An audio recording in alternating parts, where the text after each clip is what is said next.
Okay, here in this amazingly interactive biology class, and I am speaking with Tory, Tegan, and you're in Miss Banjej's class. Yeah. I'm seeing all of these pictures of various skeletons up here. What's going on? Can you explain what is happening? We're doing like a learning activity about the evolution of whales and how like they've changed over time.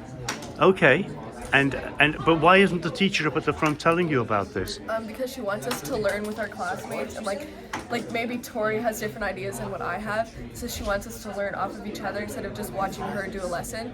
So we think that it's a better way to learn, so that we're learning off of people that we're like friends with and people that would have other good ideas. And then at the end of the class, we all come together and we talk about what everyone learned, and then that's how we learn. Oh, so there's a collaborative activity at the end.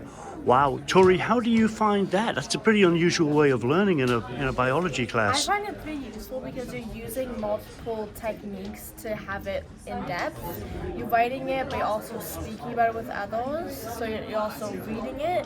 So you're reading and writing and speaking, and those are many ways that people use ideas so it gets depth. Wow. Yeah, I get that. You are using multiple approaches, aren't you, in the learning? Have you ever come across this before in school? No, so my brother took this class last year and he said that he really liked it, so I wanted to take it as well. And like in all of our other classes, it's usually the teacher standing at the front of the class and they take the notes and then you just kind of copy them down. And like you're learning, but for me personally, I think this is a better way of learning because I'm actually up and doing stuff. So I think it's like really beneficial.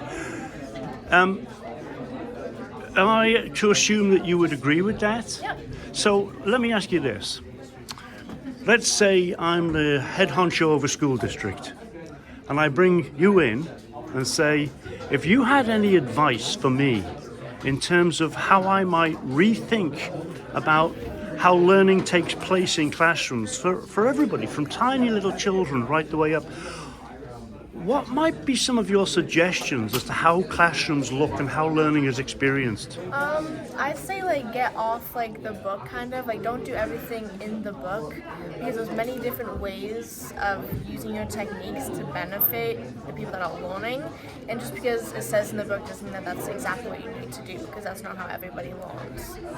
Wow. And I think that like everyone learns in a different way. So like for example, I might learn better when a teacher's just explaining it, but Tori might learn better when we're doing collaborative notes. And this is a way that you can kind of bring it all together, because you can work by yourself and like work it out on the boards, or if I wanted some help, I could talk to Tori and like do it that way. So there's like, you're technically taking like all the different ways that people like teach and putting it into one way so that it's accommodating everyone in how they learn.